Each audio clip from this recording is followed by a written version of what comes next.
Hello everyone, welcome to Maths Adda channel. This is special class for all entrance exam of mathematics. Now today we are going to discuss solution of test series 5 part C. We have already discussed part B of test series 5.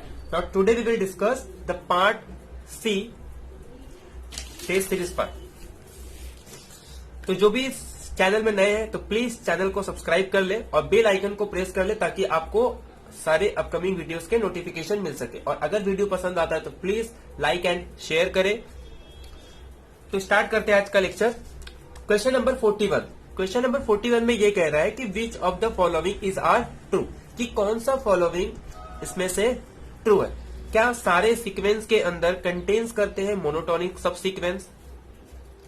Second ये है कि every limit point of the sequence is the limit point of the range set of sequence, या फिर जितने भी limit point होते हैं कोई सीक्वेंस है उसके लिमिट पॉइंट उसके रेंज सेट की भी लिमिट पॉइंट होती है। थर्ड ये कह रहा है अगर सीक्वेंस के पास यूनिक लिमिट पॉइंट है तो क्या वो सीक्वेंस का लिमिट होगा। अगर a to n प्लस 1 यानी कि उसके इवन सीक्वेंस ऑड सीक्वेंस और a at n अगर कन्वर्जेंट है तो क्या सीक्वेंस भी कन्वर्जेंट करेगी। तो इसमें से हमको देखना है कि कौन सा ऑप्शन ट्रू है। तो क्या करेंगे हम काउंटर एग्जांपल लेके इसे डिस्प्रूव करेंगे। जैसे कि पहला स्टेटमेंट अगर देखूं तो ये तो सिंपल हमें ऑलरेडी पता होता है कि किसी भी सीक्वेंस के अंदर हम मोनोटोनिक सब सीक्वेंस ढूंढ सकते हैं। ये तो ट्रू होगा क्योंकि कोई भी सीक्वेंस ले लूं तो हमेशा उसके अंदर एक मोनोटोनिक सब सीक्वेंस होती ही है। सेकेंड ये कह रहा है कि जितने भी लिमिट पॉइंट है सीक्वेंस के वो उसके रेंज सेट ऑफ मतलब जो सीक्वेंस का रेंज सेट होता है उसके भी लिमिट पॉइंट होंगे। ये तो नहीं हो सकता क्योंकि हमारे पास फॉर एग्जांपल अगर मैं एक सीक्वेंस ले लूं -1/n, तो अगर मैं इस सीक्वेंस के लिमिट पॉइंट की बात करूं तो जो सीक्वेंस के लिमिट पॉइंट होंगे वो एक तो -1 और एक तो 1 होगा। तो रेंज सेट पे भी -1 और 1, बट ये एक फाइनाइट सेट है तो देयरफॉर रेंज सेट के पास तो लिमिट पॉइंट कुछ नहीं होंगे, लिमिट पॉइंट एम्प्टी है। तो देयरफॉर अगर किसी सीक्वेंस का लिमिट पॉइंट सपोज L1 और L2 है तो इट डज नॉट इम्प्लाई कि वो रेंज सेट का भी लिमिट पॉइंट होगा। तो ये हमारे पास एक काउंटर एग्जांपल है। तो देयरफॉर सेकंड ऑप्शन रॉन्ग हो गया। थर्ड ऑप्शन ये कह रहा है कि किसी भी सीक्वेंस के पास अगर यूनिक लिमिट पॉइंट है, मान लो अगर कोई सीक्वेंस दिया है, if a sequence has a unique limit point then it must be the limit point of the sequence, कि अगर सीक्वेंस का लिमिट पॉइंट यूनिक है तो क्या वो सीक्वेंस का लिमिट होगा। तो ये भी जरूरी नहीं है। जैसे फॉर एग्जांपल मैं कह रहा हूं कि an is equal to 1 + -1/n/n। तो अगर मैं इसे सीक्वेंस को ओपन करूं तो ये सीक्वेंस की वैल्यू कैसे होगी। अब अगर इस पे n की वैल्यू अगर मैं 1 पुट करता हूं तो ये 1 - 1 0 यानी कि 0 आएगा। जैसे यहां पे 2 पुट करता हूं तो ये हो जाएगा यहां पे 2 और ये 1 + 2 यानी कि 2 × 2 = 4। 3 पुट करूंगा तो फिर से 0। 4 पुट करूंगा तो ये इसका आंसर 2 और ये 4 × 2 = 8, यानी कि ये जो सीक्वेंस होंगे 0 12 इस टाइप के होंगे। तो यहां पे ये जो 0 है मतलब अगर मैं सीक्वेंस को ध्यान से देखूं तो यहां पे 0 4 0 8 0 12 0 16 0 20 इस तरीके से जा रहा है। तो मैं कोई भी अगर सीक्वेंस किसी स्टेज के बाद चूज करूं तो इसके पास सीक्वेंस के इनफाइनाइट पॉइंट होंगे। That is 0 is a limit point. 0 यहां पे लिमिट पॉइंट है बट इस सीक्वेंस के लिमिट तो एग्जिस्ट ही नहीं हो रही है। क्योंकि लिमिट का डेफिनेशन क्या होता है कि अगर मैं एक ऐसी एन नॉट एग्जिस्ट होगी जिस एन नॉट के बाद किसी भी एन में जो ए एन और उस एल के बीच का जो डिफरेंस होगा वो लेस देन एप्सिलॉन होना चाहिए। या फिर ये कह सकते हैं कि अगर एल लिमिट पॉइंट को हम लिमिट तब कहते हैं कि इस स्टेज के बाद जितने भी सीक्वेंस होंगे अगर मतलब एक एप्सिलॉन चूज करने पे मतलब अगर मैं कोई सपोज मैंने एक एप्सिलॉन चूज कर दिया तो उसके पास सिर्फ फाइनाइट टर्म ही क्या होने चाहिए, बाहर होने चाहिए, बाकी सारे टर्म इसके अंदर होने चाहिए। बट ऐसा तो नहीं हो रहा है क्योंकि 0 पे नेबरहुड अगर मैं बनाता हूं तो इसके पास इनफाइनाइट पॉइंट 0 के अराउंड में है और बाकी इनफाइनाइट पॉइंट क्या होंगे, बाहर होंगे। तो therefore L is not a limit point. तो देयरफॉर क्या है, 0 यहां पे लिमिट पॉइंट है but 0 is not a limit. इस सीक्वेंस की एक्चुअल में लिमिट एग्जिस्ट ही नहीं हो रही है बट 0 क्या है, इसका लिमिट पॉइंट है। तो अगर किसी सीक्वेंस के पास यूनिक लिमिट पॉइंट है तो इट डज नॉट इम्प्लाइज कि वो उसका उस सीक्वेंस का लिमिट होगा। अच्छा, रिजल्ट ये है कि अगर सपोज कोई सीक्वेंस इज बाउंडेड है एंड यूनिक लिमिट पॉइंट है, तब वो सीक्वेंस क्या होता है, कन्वर्जेंट है। Unique limit point function sequence bounded भी होना चाहिए और उसके पास यूनिक लिमिट पॉइंट भी होनी चाहिए, तब जाके हम कहते हैं कि ये सीक्वेंस कैसा होगा, कन्वर्जेंट। और सीक्वेंस कन्वर्जेंट है तो उसके पास यूनिक लिमिट पॉइंट होगी। तो देयरफॉर सेकेंड ऑप्शन भी रॉन्ग, थर्ड ऑप्शन भी रॉन्ग। अब डी ऑप्शन क्या कह रहा है, डी ऑप्शन ये कह रहा है कि अगर a2n प्लस 1 a@n अगर कन्वर्जेंट है तो देन सीक्वेंस an कन्वर्जेंट होगा। तो सिंपल ये एग्जांपल ले लेते हैं, जैसे कि an इज इक्वल -1:n, तो ये क्या हो जाएगा, -1 और 1। तो अगर मैं इसका इवन सीक्वेंस लूं तो भी ये, जैसे कि अगर इवन सीक्वेंस ले लो मतलब a2n तो -1 होगा, तो ये सीक्वेंस कन्वर्जेंट है। अगर मैं इसका a2n प्लस, जैसे ये अगर मैं इसके सीक्वेंस की बात करूं तो ये -1 1 -1 और 1 इस तरीके से आएंगे। अगर मैं a2n ले रहा हूं तो a2n में कौन से आएंगे, 1 1 1 1 इस तरीके के। अगर मैं सपोज a2n प्लस 1 ले रहा हूं तो इसके पास -1 -1 -1 इस तरीके से सीक्वेंस आएंगे। और अगर मैं a@n लूं तो इसके पास 1 1 1 1 1। अब ये सीक्वेंस भी कन्वर्जेंट है, ये सीक्वेंस भी कन्वर्जेंट है, ये सीक्वेंस भी कन्वर्जेंट है, तो ये दोनों सीक्वेंस तो सेम लिमिट पॉइंट पे भी कन्वर्ज हो रही है, यानी कि 1 पे कन्वर्ज हो रहा है, बट जो ओरिजिनल सीक्वेंस है वो कन्वर्जेंट नहीं होता। तो देयरफॉर a2n और a2n प्लस 1 और a@n प्लस 1 अगर ये कन्वर्जेंट है तो इट डजंट इम्प्लाई कि जो सीक्वेंस होगी ओरिजिनल सीक्वेंस वो कन्वर्जेंट होगी। तो देयरफॉर ये option wrong, only A option correct है कि कोई भी सीक्वेंस के अंदर हमेशा मोनोटोन सीक्वेंस सब सीक्वेंस कंटेन करता है। अब सेकेंड देखते हैं। सेकेंड ये कह रहा है कि f01 से लेके r तक अगर एक फंक्शन है जिसको डिफाइन कर रहे हैं रूट एक्स से, तो कौन सी फॉलोइंग ट्रू नहीं होगी। इसमें नॉट ट्रू पूछा है, ट्रू नहीं पूछा है। तो एक काम करेंगे, पहले ट्रू वाला निकालेंगे और वो ऑप्शन रॉन्ग हो जाएगा और जो ऑप्शन फॉल्स है वही हमारा आंसर राइट हो जाएगा। अब देखो f of x is equal to root x. अब हमें पता होता है कि ये देखो रूट एक्स की अगर मैं बात करूं, रूट एक्स क्या कंटिन्यूअस फंक्शन होता है। हमें बात कहां करनी है, 0 से लेके 1 तक। इसके मैं ग्राफ की बात करूं तो कुछ इस तरीके से इसका ग्राफ होता है। तो रूट एक्स की जो वैल्यू है, अगर हम क्लोज इंटरवल 0 पे बात करूं तो 0 पे ये डिफरेंशिएबल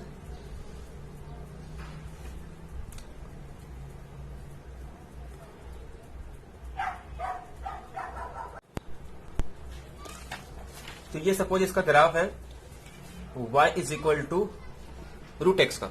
तो हमें चेक क्या करना है, हमारे पास ऑप्शन जो है पहला ये है कि क्या ये यूनिफॉर्म कंटिन्यूअस होगा, या ये लिप्स्किट कंडीशंस को सेटिस्फाई कर रहा है, या फिर ये कंटिन्यूअस है, या फिर डिफरेंशिएबल है। तो ये तो हमने पिछले लेक्चर में देखा था कि रूट एक्स लिप्स्किट कंडीशंस को सेटिस्फाई नहीं करता है, बट ये बाउंडेड वेरिएशन है क्लोज इंटरवल 0 पे। तो लिप्स्किट कंडीशन को तो सेटिस्फाई नहीं करता, मतलब डिफरेंशिएबल चेक करना है, यूनिफॉर्म कंटिन्यूअस चेक करना है, कंटिन्यूअस चेक करना है और लिप्स्किट कंडीशन फंक्शन बताना है। तो ये तो रॉन्ग हो गया कि ये लिप्स्किट कंडीशन को सेटिस्फाई नहीं करता। अब बात आती है डिफरेंशिएबल का, यूनिफॉर्म कंटिन्यूअस की और कंटिन्यूअस की। क्लियरली ये जो ग्राफ है वो कंटिन्यूअस है, मतलब ये ग्राफ कैसा हो जाएगा, कंटिन्यूअस। तो root x is continuous on close interval 0 1। फिर यूनिफॉर्म कंटिन्यूअस की बात करते हैं। यूनिफॉर्म कंटिन्यूअस ये कहता है कि फंक्शन कंटिन्यूअस होना चाहिए और एंड पॉइंट पे एग्जिस्ट होना चाहिए। ये 0 पे भी एग्जिस्ट हो रहा है और 1 पे भी एग्जिस्ट हो रहा है, तो देयरफॉर यूनिफॉर्म कंटिन्यूअस भी है। अब बात आती है डिफरेंशिएबल की। अब देखो हम ये कहते हैं, जनरली हम ये कहते हैं कि अगर फंक्शन डिफरेंशिएबल है एट एवरी पॉइंट, तो एंड पॉइंट पे हम चेक नहीं करते, तो हम सिंपल डिफरेंशिएबल को हमेशा रूट ए बी पे डिफाइन करते हैं। बट होना चाहिए ये कि वो जो एंड पॉइंट पे है एटलीस्ट उस फंक्शन पे उसकी डेरिवेटिव एग्जिस्ट होनी चाहिए, यानी कि एक फाइनाइट वैल्यू होनी चाहिए। अब suppose for example root x का मैं अगर डेरिवेटिव निकाल तो बाय जनरल फॉर्मूला यूज करके अगर मैं इसका डेरिवेटिव निकालूं तो ये 1/2√x होगा। तो ये जो फंक्शन है वो x पे डिफाइन ही नहीं हो रहा है।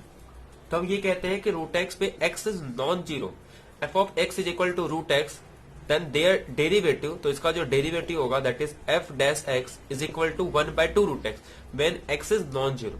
तो हम x को वहां पे कंसिडर ही नहीं करते, बट यहाँ पे हमारे पास कह रहा है कि क्या क्लोज इंटरवल 0-1 पे ये डिफरेंशिएबल होगा। तो एक्चुअल में होता ये है कि अगर हम कब कहते हैं कि फंक्शन डिफरेंशिएबल नहीं होगा, एक तो उसके पास शार्प कॉर्नर होना चाहिए तब फंक्शन डिफरेंशिएबल नहीं होता, या फिर उस पर एक वर्टिकल क्या टेंजेंट एग्जिस्ट होनी चाहिए। अगर मैं इसको ध्यान से देखूं, ये जो ग्राफ है ये इस पॉइंट पे आके ओरिजिन पे इस तरीके से हो जाता है कि अगर मैं यहाँ पे टेंजेंट ड्रॉ करूं तो टेंजेंट ड्रॉ करूंगा तो एक वर्टिकल लाइन आती है। वी नो दैट कि किसी भी पॉइंट पे अगर मैं टेंजेंट ड्रॉ करूं और वो एक अगर वर्टिकल लाइन हो जाए दैट मीन्स कि उस फंक्शन का डेरिवेटिव एग्जिस्ट नहीं होगा उस पॉइंट पे। तो बाय यूजिंग ग्राफिकल मेथड हम कह सकते हैं, या फिर in general f of x अगर √x है तो उसकी डेरिवेटिव 0 पे डिफाइन नहीं होती। तो देयरफॉर क्योंकि एंड पॉइंट पे उसकी वैल्यू इनफाइनाइट है इसीलिए फंक्शन डिफरेंशिएबल नहीं होगा। तो देयरफॉर फंक्शन यूनिफॉर्म कंटिन्यूअस है और ये है, इसीलिए हमारा ऑप्शन क्या हो जाएगा, रॉन्ग। ये लिप्स्किट फंक्शन को बोल रहा है सेटिस्फाई होता है, बट हमें पता है कि ये लिप्स्किट कंडीशन को सेटिस्फाई नहीं करता है, तो देयरफॉर ये ऑप्शन हो जाएगा राइट। ये कह रहा है कंटिन्यूअस है बट हमें फॉल्स चेक करना है तो रॉन्ग। ये कह रहा है डिफरेंशिएबल बट डिफरेंशिएबल नहीं है, मतलब झूठ कह रहा है, तो देयरफॉर ये option wrong, that is false. Next question that is 43, F G 0-1 से लेकर 0-1 तक एक function R of F R of G, ये रेंज है यानी कि जो उसकी इमेज जाएगी 0-1 पे रिस्पेक्टिवली, कह रहा है कि कौन सा फॉलोइंग स्टेटमेंट ट्रू है। तो इसके पहले मैं आपको कुछ सुप्रीमम और इन्फीमम के रूल बता देता हूं। जैसे कि मान लो अगर ये कोई एक सेट है, ठीक है, अब ये एक सेट है,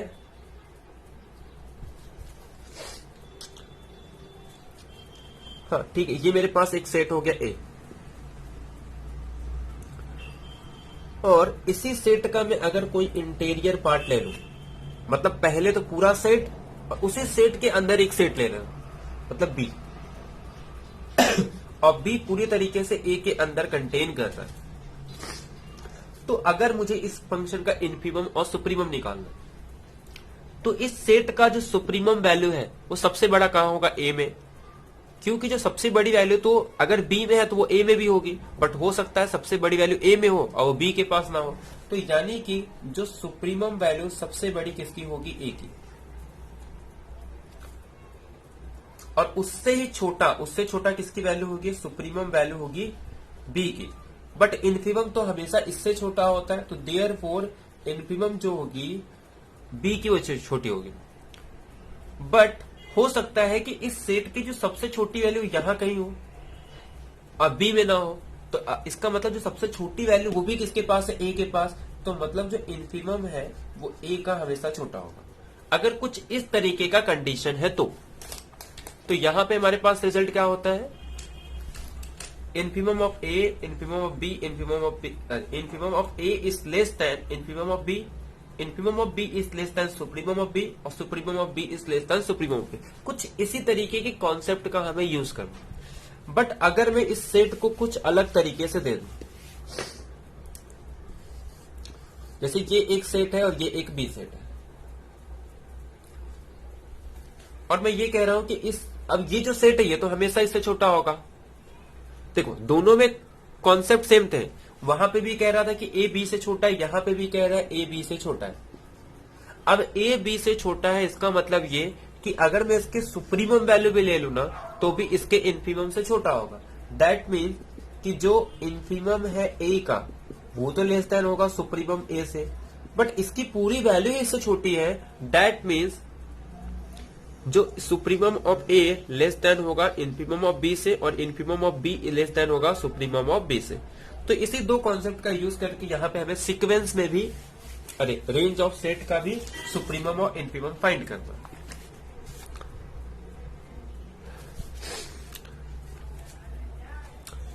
कह रहा है कि एफ ऑफ एक्स की value less than g of x है, मतलब 0-1 में से एक्स ले रहा हूं, मतलब एक्स दोनों में सेम है, अब मैं कह रहा हूं एफ ऑफ एक्स की वैल्यू अगर जी ऑफ एक्स से हर बार छोटी है, और यहां पे भी कह रहा है एफ ऑफ एक्स की वैल्यू जी ऑफ एक्स से हर बार छोटा है, दैट मीन्स अब ये जो पहला कंडीशन है उस रिजल्ट का यूज करना है कि सबसे बड़ी वैल्यू किसकी होगी, जी ऑफ एक्स के सुप्रीमम की, यानी कि supremum of range of ji, supremum of range of G, मतलब ये तो सबसे बड़ी वैल्यू है तो बाकी सारी वैल्यू से छोटी होगी, मतलब ये तो क्लियरली ट्रू हो गया। अब यहां पे देखो इन्फीमम तो बड़ा हो ही नहीं सकता सुप्रीमम से, तो ये तो रॉन्ग हो जाएगा, क्योंकि मैंने कहा था कि दोनों इन्फीमम सबसे पहले छोटा किसका होगा, इसका अगर मैं इसका ऑर्डर निकालू तो कुछ इस तरीके से होगा, infimum of f is less than infimum of g is less than supremum of,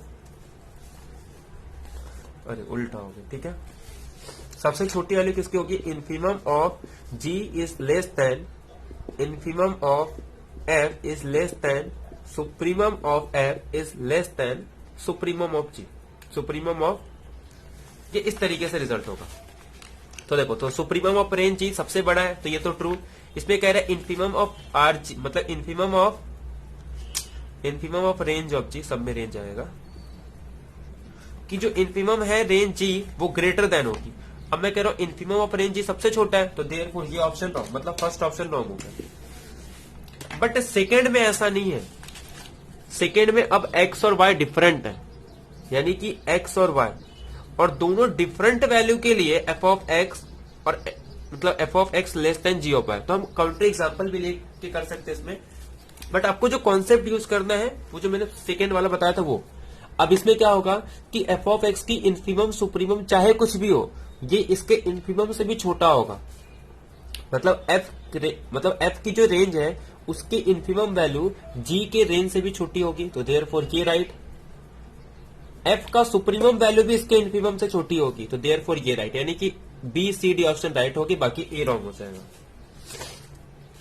अब क्वेश्चन नंबर 44, क्वेश्चन नंबर 44 क्या कह रहा है कि लेट एफ 0 1 से लेके 0 1 तक कोई भी ट्वाइस डिफरेंशिएबल फंक्शन है, सेटिस्फाई कर रहा है इस कंडीशंस को।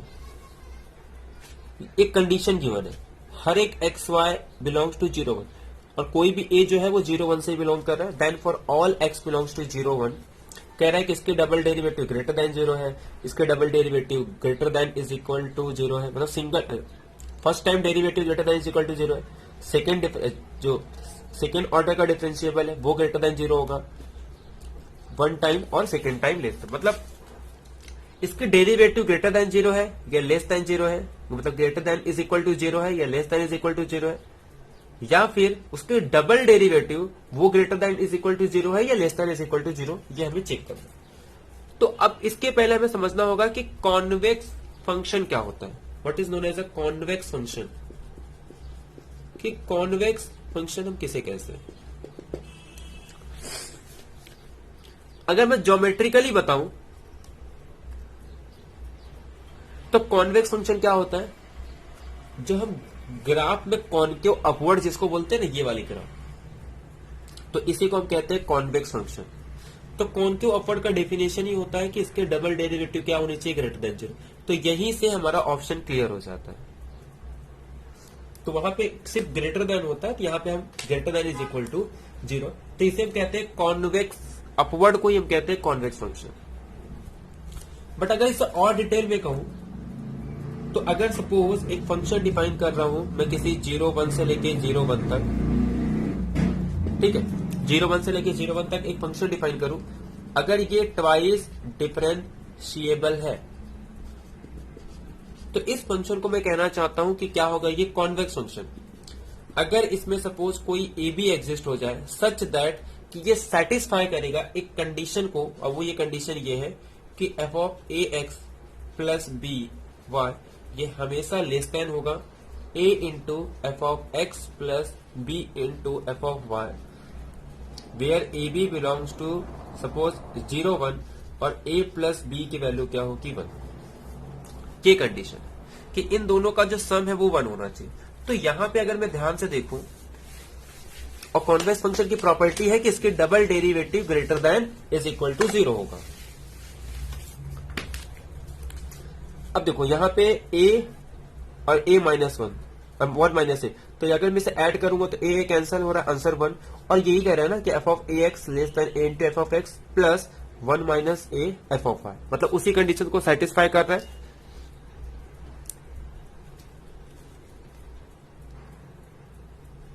तो देयरफॉर ये फंक्शन कैसा हो गया, कॉन्वेक्स फंक्शन, क्योंकि कॉन्वेक्स फंक्शन की सारी कंडीशंस को ये सेटिस्फाई कर रहा है। तो देयरफॉर इसके डबल डेरिवेटिव क्या होगी, ग्रेटर देन 0। ये डेफिनेशन ही है, तो देयरफॉर बाकी सारे ऑप्शन रॉन्ग हो जाएंगे। 45 f n of x is equal to 1 upon n minus 1 x plus 1 into n x plus 1। ये हमारे पास एक सीक्वेंस ऑफ फंक्शन है और हमें इसका सम फाइंड करना है और ये बताना है क्या ये कन्वर्जेंस है यूनिफॉर्मली 0 to 1, कन्वर्जेंस है pointwise 0 to 1 but not uniformly, convergence है pointwise but not for x belongs to 0 1, does not converge for x belongs to 0 to 1। देखते हैं इसको। अब ध्यान से देखो, हमारे पास एफ एन ऑफ एक्स कैसा दिया है, f n of x is equal to n minus 1 into x plus 1 और यहां पे एन एक्स प्लस 1 दिया। एक काम करो, इसको ऐड करो, इसका आंसर कितना आ रहा है। अगर मैं इसको ऐड करूं, देखो ये एन एक्स, ये एन एक्स, यहां पे ये माइनस एक्स और ये प्लस 1 और ये प्लस 1। अगर मैं इसे माइनस मल्टीप्लाई कर दूं तो देखो ये माइनस एन एक्स और ये एन एक्स कैंसिल हो जाएगा और फिर इसके बाद ये माइनस 1 प्लस मतलब 1 इंटू एक्स, तो यहां पे एक्स बचेगा और उसके बाद ये 1 कैंसिल हो जाएगी। मतलब ये कि अगर मैं इस चीज को ऐड कर दूं तो ऊपर क्या बचने वाला है, एक्स बचने वाला है, कुछ ऐसा होने वाला। तो एक काम करते हैं, हम इसे सिंपल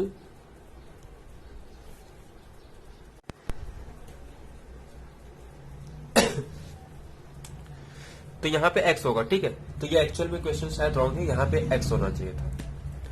तो इसका मतलब कि अगर मैं इन दोनों को ऐड कर दूं तो मेरे पास x होगा। तो एक काम करते हैं, इस x के प्लेस पे मैं इन दोनों का एडिशन लिख सकता हूं क्योंकि इन दोनों को ऐड करने पे यही टर्म आने वाला है। तो देयरफॉर ये x को मैं रिप्लेस कर सकता हूं simple n minus 1 x plus 1 minus n x plus 1 से, और ये नीचे आ जाएगा simple n minus 1 x plus 1 into n x plus 1, क्योंकि इसको माइनस करने पे यही आंसर आने वाला है। देखो माइनस एक्स माइनस 1, या फिर इसको उल्टा लिख देते हैं क्योंकि साइन इसमें चेंज आएगा, ठीक है। तो मैं इसको कैसे लिख सकता हूं, n x plus 1 minus 1 n minus 1 x plus. अब ठीक है, देखो ये एन एक्स इस माइनस एन एक्स के साथ कैंसिल हो जाएगा और ये माइनस 1 इस प्लस 1 के साथ कैंसिल हो जाएगा, minus minus plus 1 into x, मतलब यहाँ पे एक्स बचे। अब अगर मैं इसको डिवाइड करूं तो सिंपल ये टर्म डिवाइड होके सिंपल ये यहाँ पे क्या आ जाएगा, n minus 1 into x plus 1। Second ये टर्म कैंसिल होके सिंपल यहाँ पे क्या आ जाएगा, एन एक्स प्लस 1। अब ये तो सिंपल वही जैसे हम लोग एल ऑपिटल रूल वाला करते हैं, कुछ इस तरीके का फंक्शन है। तो हम क्या करते हैं, एक एक करके इसमें f1, f2, f3, f4 की वैल्यू निकालते हैं और उसके बाद उसको सम करना स्टार्ट करते हैं, ठीक है। तो अगर मैं इसको कहीं साइड में लिख दूं,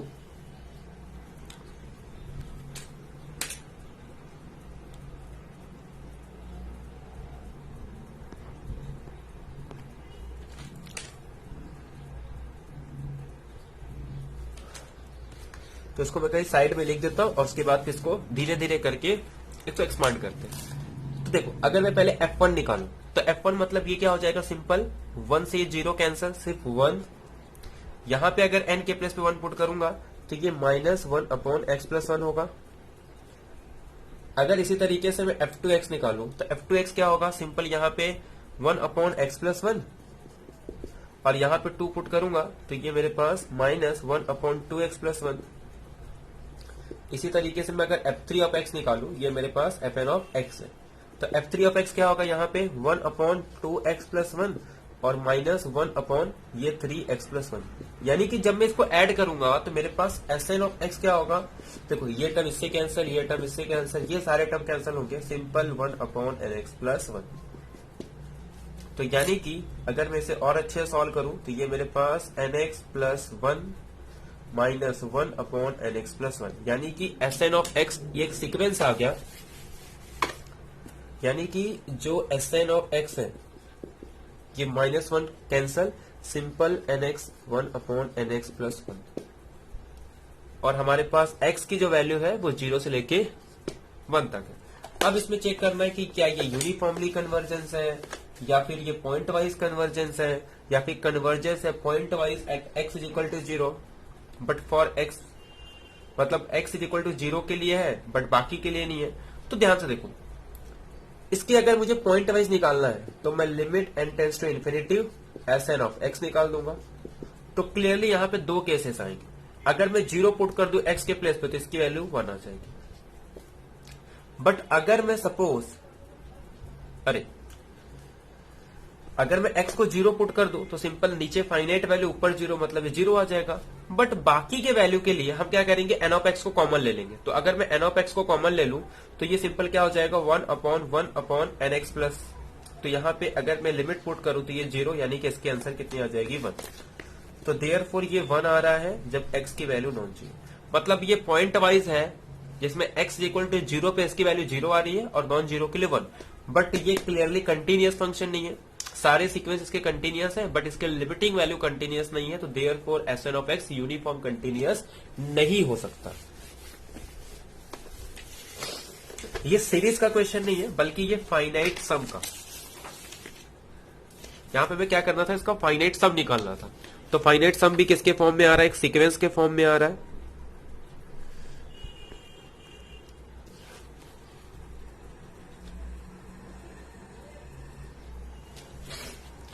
तो इसका जो फाइनाइट सम एक सीक्वेंस के फॉर्म में आ रहा है, तो जो कि कन्वर्जेस यूनिफॉर्मली रॉन्ग, कन्वर्जेस है pointwise but not uniformly, ये राइट। तो ये सी डी ऑप्शन रॉन्ग है क्योंकि इसमें कह रहा है कि कन्वर्ज होगा सिर्फ 0 के लिए, बट वो हर एक पॉइंट के लिए कन्वर्ज हो रहा है। ये कह रहा है कि कन्वर्ज ही नहीं होगा, तो ये भी option wrong, only B option correct है। 46 कि UVZ अगर एक फाइनाइट डायमेंशन वेक्टर स्पेस है सेम फील्ड का, टी वी से लेके यू तक जा रहा है, एस यू से लेके जेड तक जा रहा है, ये एक लीनियर मैप है।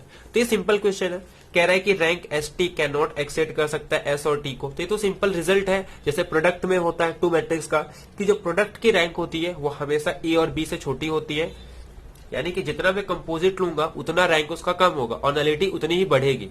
तो देयरफॉर एस टी की वैल्यू ज्यादा से ज्यादा कितना होगा, जितना कि एस और टी का रैंक है। तो ये राइट है। ये कह रहा है कि एक्सेड उससे ज्यादा होगा तो नहीं, नलिटी हमेशा ग्रेटर होती है, टी के ग्रेटर से हमेशा ज्यादा ही होगा। ये कह रहा है कि छोटा होगा, तो ये रॉन्ग है। बाकी इसे हम प्रूफ भी कर सकते हैं, सिंपल है, इसमें कुछ करना नहीं है। हम इसमें सब स्पेस वगैरह बता के कि अगर कोई किसी ए बी का सब स्पेस है तो जो डायमेंशन होगी ये ए की हमेशा बी से less than is equal to होगी, उस चीज का भी यूज करके हम लोग कर सकते हैं। मतलब पहले कर्नल टी फाइंड करेंगे, इमेज टी फाइंड करेंगे और सब स्पेस बता के उस पर फिर एस अप्लाई कर देंगे। तो सिंपल है, आप लोग चेक कर सकते हैं। बाकी सिंपल याद रखना है कि जैसे अगर ए मैट्रिक्स है, अगर मैं ए इंटू बी करता हूं तो ए इंटू बी की जो रैंक है वो हमेशा ए और बी से कम होती है, बट उसकी नलिटी हमेशा ग्रेटर देन ए और बी से होती है। यानी कि जैसे हम पावर में जितना पावर एक्सटेंड करेंगे, बढ़ाएंगे, उतनी उसकी रैंक कम होती है, लेकिन नलिटी उतनी उसकी इंक्रीज होती है। V अगर एक वेक्टर स्पेस है of all complex polynomial with degree P is less then n, मतलब एक V एक वेक्टर स्पेस है उन सारे कॉम्प्लेक्स पॉलिनोमियल्स का जिनकी डिग्री लेस देन n है। T एक V से लेके V तक एक मैप है जिसको डिफाइन किया जा रहा है कि P डैश 1 पे, तो कह रहा है कि कौन सा फॉलोइंग इसमें से करेक्ट होगा। तो ये क्वेश्चन काफी सिंपल है, आप लीनियर ट्रांसफॉर्मेशन निकाल के कर सकते हो कि उसका डायमेंशन निकालना है, कर्नल टी निकालना है, रेंज टी निकालना है, कर्नल टी निकालना है और रैंक टी निकालना है। ये सिंपल क्वेश्चन है, मैं आपको होमवर्क ले दे रहा हूं।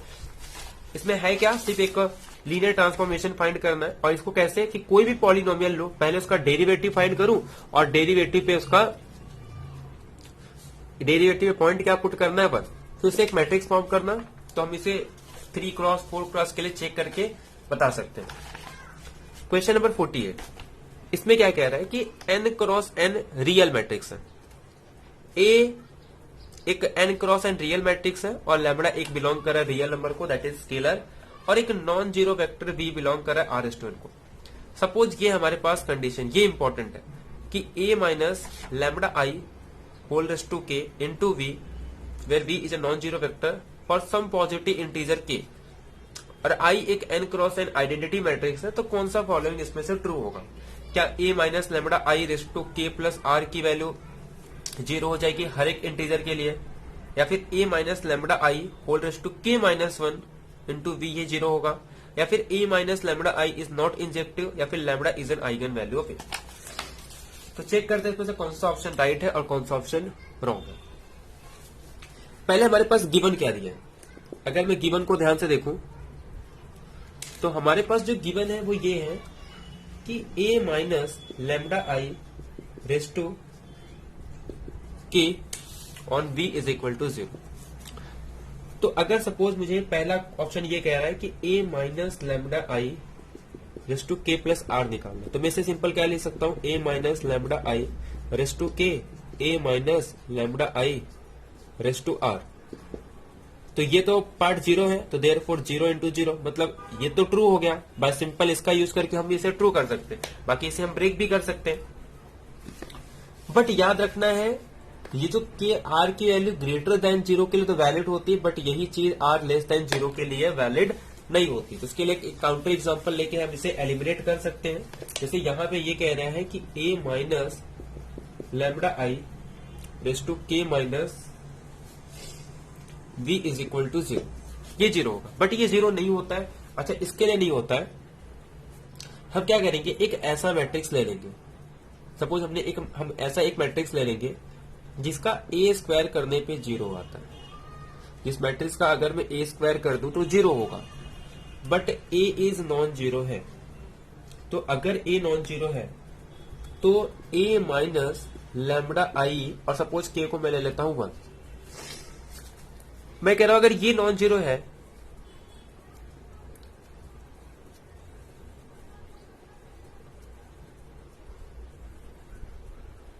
अरे सपोज इसको मैं 2 ले लेता हूं, ठीक है। अब यहां पे a नॉन जीरो है तो लैम्बडा को सपोज हम 0 पुट कर देंगे, ठीक है। अगर मैं लैम्बडा को क्या ले लेता हूं 0, तो ये क्या हो जाएगा सिंपल a स्क्वायर। तो a स्क्वायर की वैल्यू क्या आ रही है 0, मतलब इस कंडीशंस को सेटिस्फाई कर रहा है, बट लैम्बडा तो 0 है। तो देयरफॉर a अगर मैं सपोज 2 माइनस 1 लूंगा तो ये मेरे पास क्या हो जाएगा a minus lambda I raised to 1। तो लैम्बडा तो 0 है, तो देयरफॉर a, बट एक ऐसा मैट्रिक्स है नॉन जीरो। तो ऐसा मैट्रिक्स ले लेना है जिसमें a नॉन जीरो है बट a स्क्वायर क्या है 0 और लैम्बडा को ले लो 0। तो सिंपल उस एग्जांपल से हम एलिमिनेट कर सकते हैं, और ऐसे बहुत सारे एक से। हाँ, तो हम a को मतलब एक ऐसा मैट्रिक्स लेंगे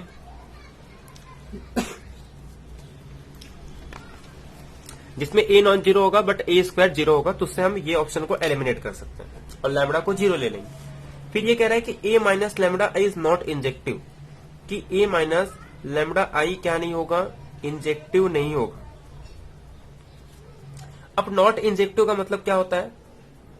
अब सिंपल सी बात है, मैं कह रहा हूं a जो मैट्रिक्स है वो n क्रॉस n मैट्रिक्स है, और a minus lambda I is not injective.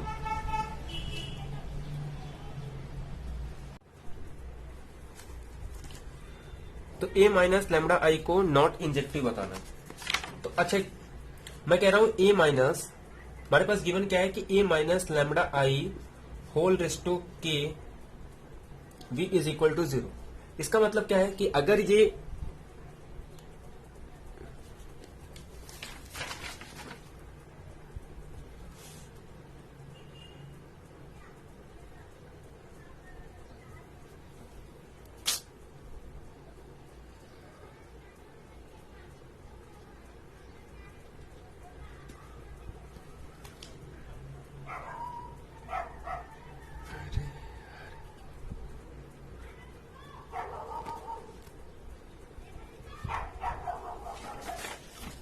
तो a माइनस लैम्बडा आई के v इज इक्वल टू 0 है। तो इसका मतलब क्या होता है कि अगर हम डिटरमिनेंट निकालेंगे तो जो डिटरमिनेंट होगा a minus lambda I whole raise to k कितना है 0।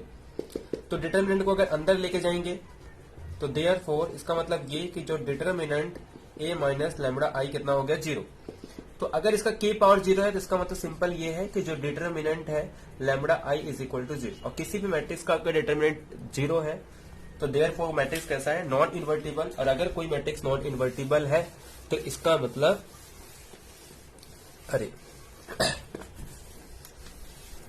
नॉन इन्वर्टिबल बोल रहा हूं, तो यहां पे देखो determinant a is non zero, तो हम कहते हैं ये इन्वर्टिबल।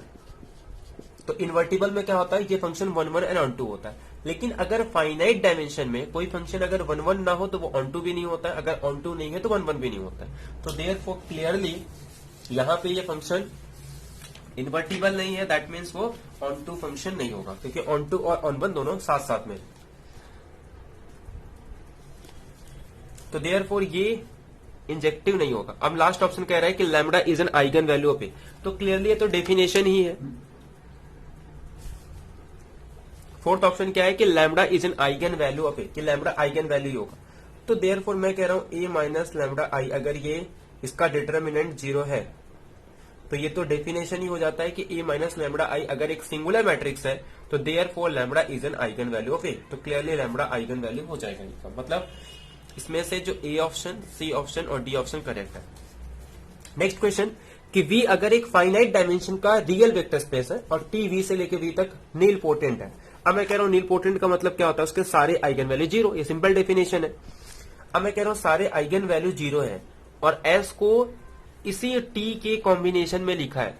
मैं कह रहा हूं अगर सारे आइगन वैल्यू 0 है तो अगर मैं इसका अगर सपोज मुझे S की आइगन वैल्यू निकालनी है तो S की आइगन वैल्यू क्या करते हैं, इसमें पुट कर देंगे T की आइगन वैल्यू। तो T के आइगन वैल्यू सारे 0 है, मतलब इसके सारे आइगन वैल्यू क्या होंगे 0। तो बच क्या रहा है, S is equal to lambda I. तो आइगन वैल्यू क्या होगी इसकी, लैम्बडा इंटू आई, मतलब लैम्बडा नॉट, अल्फा नॉट। अब अल्फा नॉट पे डिपेंड करता है कि इस मैट्रिक्स ये सिंगुलर होगा या नॉन सिंगुलर। तो इसकी आइगन वैल्यू जितने भी अल्फा नॉट अगर मैं नॉन जीरो लू तो आइगन वैल्यू कैसे, मैट्रिक्स कैसा हो जाएगा, नॉन सिंगुलर। अगर अल्फा को 0 ले लू तो एस कैसा हो जाएगा, सिंगुलर। बट इसमें तो सारे नॉन जीरो है। अब सारे नॉन जीरो है तो therefore A option, B option, C option, D option, यानी कि इसके सारे ऑप्शन करेक्ट हो जाएंगे, A B C D option, क्योंकि हर एक में अल्फा नॉट की वैल्यू नॉन जीरो है। नेक्स्ट क्वेश्चन 50 कि क्वाड्रेटिक फॉर्म का रेंज निकालना। ये भी सिंपल क्वेश्चन है। रेंज में क्या करते हैं हम, इसका आइगन वैल्यू निकाल देंगे। अगर आइगन वैल्यू सारी पॉजिटिव है तो वो सारे पॉजिटिव मतलब 0 से लेके इन्फिनिटी हो जाएगा। अगर 0 को इंक्लूड कर रहा है तो क्लोज इंटरवल 0 से इन्फिनिटी। अगर नेगेटिव है तो माइनस इन्फिनिटी से ओपन इंटरवल 0। अगर 0 भी इंक्लूड है तो माइनस इन्फिनिटी से लेके क्लोज इंटरवल 0। लेकिन अगर निगेटिव पॉजिटिव दोनों है दैट मीन्स पूरा आर हो जाता है। तो यहां पे अगर इसका आप क्वाड्रेटिक फॉर्म का मैट्रिक्स बनाओगे, मैट्रिक्स कैसे बनाते हैं, आपको डायगोनल पे क्या लिखना है, ये एक्स स्क्वायर है, एक्स क्यूब नहीं है, ठीक है। एक्स स्क्वायर डायगोनल पे एक्स स्क्वायर के कोएफिशिएंट, वाई स्क्वायर के कोएफिशिएंट और जेड स्क्वायर का कोएफिशिएंट लिखना है। फिर जो सेकेंड होगा a21 पे एक्स वाई के कोएफिशिएंट का हाफ, मतलब 2 का हाफ 1 ऐसे। फिर उसके बाद एक्स जेड के प्लेस पे, मतलब जो फर्स्ट और थर्ड कॉलम होगा वहां पे एक्स जेड का लिखना है कोएफिशिएंट। तो -2 का हाफ क्या हो जाएगा, -2, और वही उसको सिमेट्रिक मैट्रिक्स बनाना, यानी कि जो कॉलम में लिखेंगे उसी को रो में लिखना है और जो रो में लिखेंगे उसी को कॉलम में। और फिर उसके बाद 2 3 या 3 2 कितना हो जाएगा, 3/2। उसके बाद इसका जो आइगन वैल्यू है पॉजिटिव निगेटिव दोनों आते हैं। अब मैं कह रहा हूं पॉजिटिव निगेटिव अगर दोनों है तो 1 से लेके इन्फिनिटी भी उसके अंदर कंटेन करेगा, माइनस इन्फिनिटी से लेके ए भी कंटेन करेगा और सारे नेचुरल नंबर भी कंटेन करेंगे। बट लास्ट में कह रहा है कि प्राइम नंबर्स कंटेन नहीं करेंगे। अब मैं कह रहा हूं पूरा का पूरा आर ही है तो उसमें तो प्राइम नंबर होंगे, तो ये ऑप्शन रॉन्ग। 51 में क्या कह रहा है कि डी एक ओपन डी से सी के अंदर जी डी से लेके डी तक होलोमॉर्फिक है, 0 पे 0 जा रहा है और लेट एच ऑफ जेड को डिफाइन किया है जी ऑफ जेड अपॉन जेड। और ये कब होगा, जब जेड की वैल्यू नॉन जीरो होगी। और उसके बाद 0 पे इसको अलग से डिफाइन कर दिया है जी डैश 0। कह रहा है एच होलोमॉर्फिक है, तो क्लियरली यहाँ पे एच होलोमॉर्फिक है क्योंकि जिस पॉइंट पे ये प्रॉब्लम हो रहा है उस पॉइंट पे इसने इसको अलग डिफाइन कर दिया है, दैट इज जी डैश 0। और बाकी तो क्लियरली ये फंक्शन कैसा है, हर जगह क्या होगा, होलोमॉर्फिक, क्योंकि रैशनल फंक्शन वहीं पे डिफाइन नहीं होता जिस पॉइंट पे वो डिफाइन नहीं हो रहा है। तो ये एक रैशनल फंक्शन किस पे नहीं होगा, z is equal to 0, but वहां पे उसने इसको डिफाइन कर दिया है g डैश 0, मतलब ये फंक्शन कैसा है, होलोमॉर्फिक। सिंपल ये भी प्रूव कर सकते हैं कि जो इसकी इमेज होगी वो कंटेन करेगी इसके बाउंड्री के अंदर। अब ये देखो, मैं कह रहा हूं इसमें देखो कंडीशन क्या दिया है, डी से लेकर डी तक होलोमॉर्फिक है, 0 पे इसकी इमेज जे आ जा रही है। तो हमारे पास क्वार्ज इनइक्वालिटी ये कहता है कि अगर कोई भी फंक्शन को हम यूनिट डिस्क पे डिफाइन करते हैं, suppose F is a analytic function, अगर सपोज कोई एनालिटिक फंक्शन है किसी भी डोमेन पे, अरे सपोज यूनिट डिस्क पे, तो स्क्वार्ज इनइक्वालिटी, जो स्क्वार्ज इनइक्वालिटी वो ये कहता है कि अगर फंक्शन एनालिटिक है, मतलब एक यूनिट सर्कल है, इस पे अगर फंक्शन कैसा है, एनालिटिक है, और जो 0 की इमेज होगी, यानी कि 0 की इमेज 0 पे जाती है, तो देन हमने ये इसके पहले भी यूज किया है, तो जो एफ ऑफ जेड की जो मॉड वैल्यू होगी वो लेस देन हमेशा एफ ऑफ मॉड जेड होती है, और सेकेंड जो एफ डैश 0 की वैल्यू वो हमेशा लेस देन 1 होती है। तो थर्ड ऑप्शन में क्या कह रहा है कि जी डैश 0 की वैल्यू ग्रेटर देन 1 होगी, तो ये ऑप्शन रॉन्ग। डी ये कह रहा है कि जो जी ऑफ हाफ की वैल्यू लेस देन 1/2, तो क्लियरली इस रिजल्ट का यूज करके हम ये कह सकते हैं कि जी ऑफ 1/2 इज लेस देन 1/2। तो देयरफॉर हमारे पास डी ऑप्शन करेक्ट हो जाएगा, ए ऑप्शन करेक्ट हो जाएगा, बी ऑप्शन करेक्ट हो जाएगा, सिर्फ सी ऑप्शन रॉन्ग हो जाएंगे, क्योंकि जी डैश 0 की वैल्यू हमेशा लेस देन 1 होगी बाय स्क्वार्ज इनइक्वालिटी। तो therefore A B D option wrong. अब 52 देखते हैं। 52 में ये कह रहा है कि सपोज दैट सी से लेकर सी तक एक एनालिटिक फंक्शन है, एफ अगर एक पॉलिनोमियल है, एफ पॉलिनोमियल कब होगा, कह रहा है कि कोई भी पॉइंट ले लो ए बिलोंग कर रहा है सी को, f of Z is equal to एक पावर सीरीज के फॉर्म में लिखा है, तो then a N is equal to 0 for at least 1 n, कि कम से कम एक एन के लिए वो 0 होना चाहिए। तो एक काम करते हैं, क्या बोला है कि for a point A belongs to C, F of Z is equal to A N Z minus A raise to N is a power series expansion at A, मतलब किसी पॉइंट पे अगर ए एन 0 हो जाए at least एक N के लिए, तो दैट मीन्स ये पॉलिनोमियल होगा, ऐसा बोल रहा है। सेकेंड ये कह रहा है कि एफ ऑफ जेड पे अगर मैं जेड टेंस टू इन्फिनिटी ले लूं, तो अगर इसकी वैल्यू इन्फिनिटी हो तब ये पॉलिनोमियल होगा। ये कह रहा है कि limit z tends to infinity पे जाएगा, तो अगर मॉड एफ ऑफ जेड की वैल्यू एम है फॉर सम एम, तो फंक्शन पॉलिनोमियल होगी, या फिर इस कंडीशन को सेटिस्फाई करे तो पॉलिनोमियल होगा। तो अपने को चेक करना है कि कौन सी कंडीशन ये बताती है कि ये फंक्शन हमारे पास कैसा है, पॉलिनोमियल है।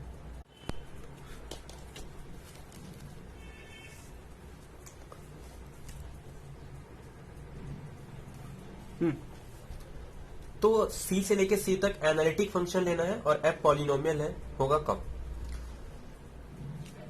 ये कह रहा है कि हर एक पॉइंट, मतलब for a point A belongs to C, मतलब सी में कोई पॉइंट ले लो ए, और एफ ऑफ जेड का अगर मैं पावर सीरीज एक्सपांशन लेता हूं, तो A N is equal to 0 होना चाहिए, कम से कम एटलीस्ट 1 पॉइंट। तो काउंटर एग्जांपल्स हम सॉल्व करेंगे। तो जैसे कि पहले ऑप्शन के लिए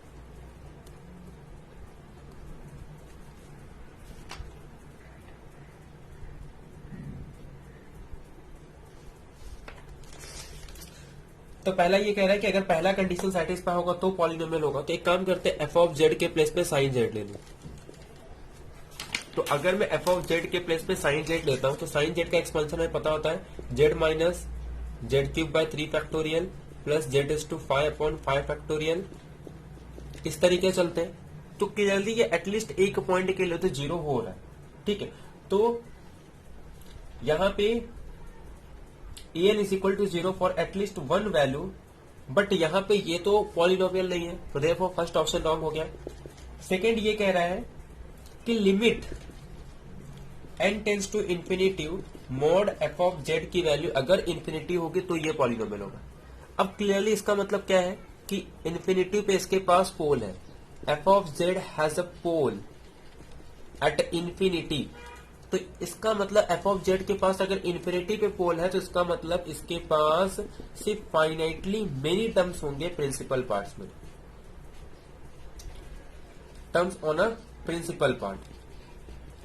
अब प्रिंसिपल पार्ट पे अगर इसके पास फाइनाइटली मेनी टर्म्स है, तो मतलब एक पोल है फाइनाइट ऑर्डर का, और किसी भी फंक्शन के पास, एनालिटिक फंक्शन के पास अगर फाइनाइट पोल है, तो इसका मतलब वो क्या है, पॉलिनोमियल फंक्शन ही हो सकता है, बाकी e रेज़ टू जेड ये सब पे नहीं हो सकते। अब उसके बाद थर्ड ऑप्शन ये कह रहा है कि अगर limit mod Z tends to infinity F of Z is equal to M आ जाए फॉर सम एम, मतलब कुछ फाइनाइट वैल्यू आ जाए, तो हम कहेंगे तो एक काम करते e raise to minus z ले लेंगे। तो अगर मैं z tends to infinity put करूं तो ये 1 यानी कि एक फाइनाइट वैल्यू आ रही है, बट ये तो पॉलिनोमियल फंक्शन नहीं, तो ये ऑप्शन रॉन्ग हो जाए। अब लास्ट ऑप्शन ये कह रहा है कि अगर एफ ऑफ जेड की value less than m z raise to n हो जाए फॉर सफिशिएंटली लार्ज एन के लिए, मतलब एन फॉर सफिशिएंटली मतलब बहुत ही बड़े, मतलब जितना चाहे हम बड़ा एन चूज कर सकते हैं, अगर ये कंडीशन सेटिस्फाई हो जाए तो फंक्शन पॉलिनोमियल होगा। तो एक काम करते हैं, पावर सीरीज ले लेते हैं। जैसे हमें पता होता है कि A raise to N F raise to N of Z upon N factorial by, अगर कॉसी इंटीग्रल फॉर्मूला क्या होता है फिर 1/2 pi I F of Z mod Z, ये हमारे पास सपोज हम एक डोमेन क्या है हमारे पास, एक सर्कल ले रहा हूं जिसका रेडियस आर है, कैपिटल आर, और z raise to N plus 1 dz. तो देयरफॉर अगर मैं मॉड अप्लाई कर दूं तो मॉड एन क्या हो जाएगा 1/2 पाई आई, तो फाइनाइट वैल्यू है जिसकी वैल्यू यही आ जाएगी। यहां पे ये मॉड जेड हो जाएगा और यहां पे ये mod z raise to N plus 1 dz. But f of z जो है ये तो लेस देन है किससे, एम से, तो यहां पे सिंपल अगर मैं यहां पे मॉड आई, तो मॉड आई कितना हो जाएगा 1 सिंपल, अच्छा ये मॉड लगाएंगे तो ऑटोमेटिक 1 हो जाएगा 2 पाई,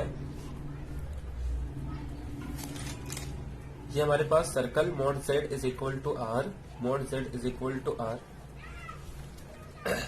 एफ ऑफ, तो एक काम करते हैं इसे मैं डायरेक्ट किससे ले सकता हूं, मॉड एफ ऑफ जेड जो है ये less than M R raise to K है अपॉन, अब इसके प्लेस पे मैं सिंपल क्या ले सकता हूं, मॉड जेड के प्लेस पे सिंपल क्या ले सकता हूं,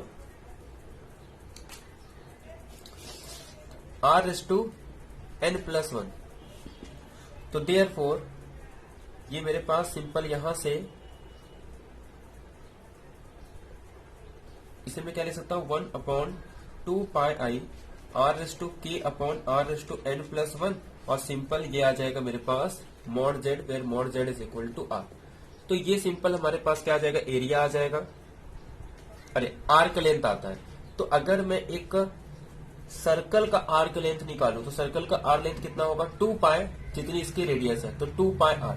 तो सिंपल अगर इसकी वैल्यू कितनी आ जाएगी 2 पाई आर, तो आर से आर तो कैंसिल हो गया, यहां से आर ये वाला आर कैंसिल हो जाएगा, 2 पाई कैंसिल हो जाएगा, यानी कि सिंपल यहां पे m upon R raise to k और ये n, that is m into R raise to n minus के।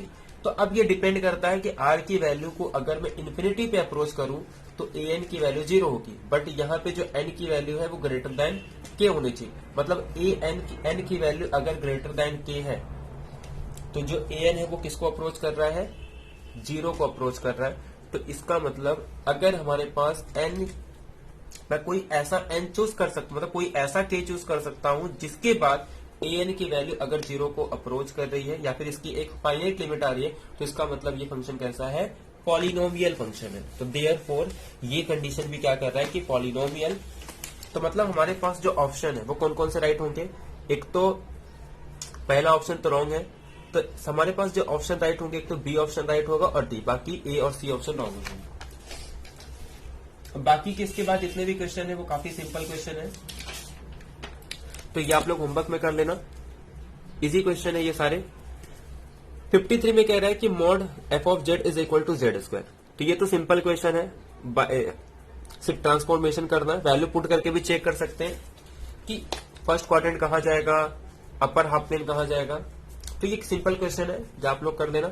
विच of the following is an integral domain, तो आपको सिंपल रिजल्ट याद रखना है, यूएफडी के अंदर या फिर फील्ड के अंदर अगर एफ ऑफ एक्स है तो ये क्या होता है, ये फील्ड होगा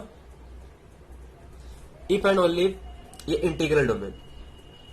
क्योंकि ऐसे होता है, क्योंकि इंटीग्रल डोमेन के लिए हमारे पास कंडीशन ये होती है कि ये क्या होना चाहिए, प्राइम आइडियल, और फील्ड के लिए ये होना चाहिए मैक्सिमल। बट अगर ये फील्ड हो जाए तो फिर इसमें प्रॉब्लम नहीं होता कि अगर ये सपोज फील्ड है तो मैक्सिमल और प्राइम आइडियल तो सेम होते हैं, तो देयरफॉर सिर्फ क्या चेक करना है इसको, इरिड्यूसिबल। तो जो भी पॉलिनोमियल इरिड्यूसिबल है तो ये जो हमारे पास कोसेंट रिंग होगा वो क्या हो जाएगा, इंटीग्रल डोमेन। और अगर ये इरिड्यूसिबल नहीं है तो ये कोसेंट रिंग नहीं होगा, क्योंकि अगर ये इरिड्यूसिबल हो गया तो ये मैक्सिमल है, और अगर ये मैक्सिमल है तो इसका मतलब ये किसको आइसोमॉर्फिक होगा, इंटीग्रल डोमेन।